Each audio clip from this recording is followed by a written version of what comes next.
guys, welcome back. It's Dr. Saru. Hope you're doing well. If you had not subscribed yet, or you just bumped into this video and you're not a subscriber, please do so. Hit that notification bell and make sure you like this video and leave a comment, just a kind word, even if you don't have any questions regarding this topic, because maybe you understand it all too well. It's made in practice, and today is just a continuation of what we did last week. Remember, I told you we're going to discuss types of bad breath. So this is me now discussing those things, yeah?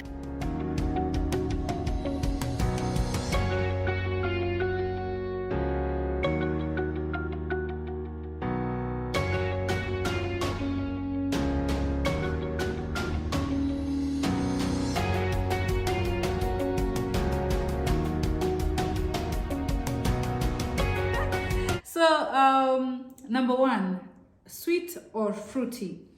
So where would you, in what situations do you find somebody with a breath that is sweet and fruity? I know you might say, why is that supposed to be bad breath? Why should it not be like, why is it an issue when I'm having a sweet smell? Because you're having one of the most dangerous illnesses, yeah? Diabetes is really bad. And when you get diabetes, diabetic ketoacidosis is when because they produce a lot of ketones, they're breaking down fat, and in that pathway a lot of ketones are produced, and ketones have that distinct sweet or fruity like smell. The other thing, which we're getting to the second type, that is rotten. Ever had somebody smell like they have something really spoiled in their breath?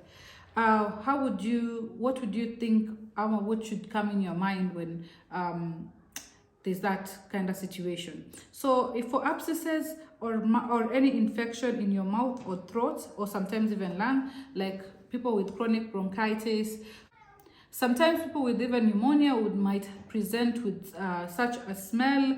People who have tonsillar stones can also present with such. If you have an abscess in your mouth or anywhere down to your throat, you can also present with a rotten smell. The third type is nail polish smell. So nail polish smell, again, when there's that pathway that is chosen, not the normal one, that sugar is being broken down to give energy, and fats happens to be broken down, there's a compound called acetone. I know most of you, and especially those in the beauty industry, understand acetone. Acetone is the nail polish remover. So that smell is distinct with that nail polish remover, because basically there's so much acetone molecules moving around in your system. It's also commonly found in patients, in diabetic patients who are also going into diabetic ketoacidosis, or patients who, or people who rather have chosen themselves to be in a low carb diet.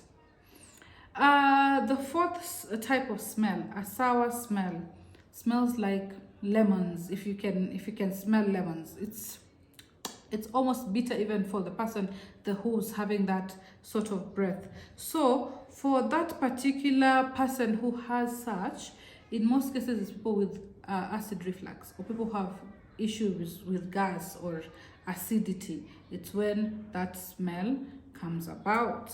And then the fifth is feces or stool.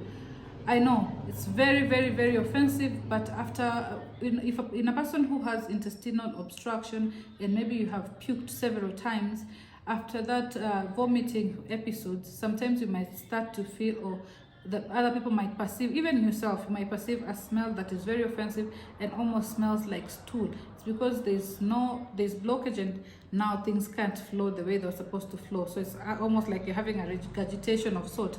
But that happens when you have vomited plenty much and you've not even reached at the hospital for assistance. And then number 6, ammonia or urine-like smell. So this happens in kidney injury when there's excess nitrogen that is not being excreted, or ammonia. So when it's too much because of lack of being excreted in the blood, again it will come up to your lungs, and then when you're breathing out the air, it will smell as if it is like urine, or it is like ammonia.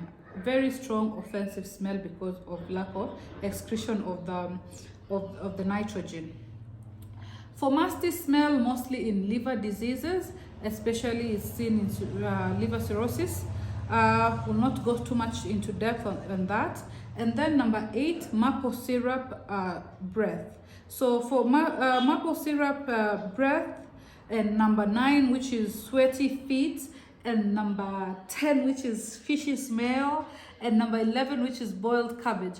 These are due to some certain amino acids that are not really, your body cannot metabolize these amino acids.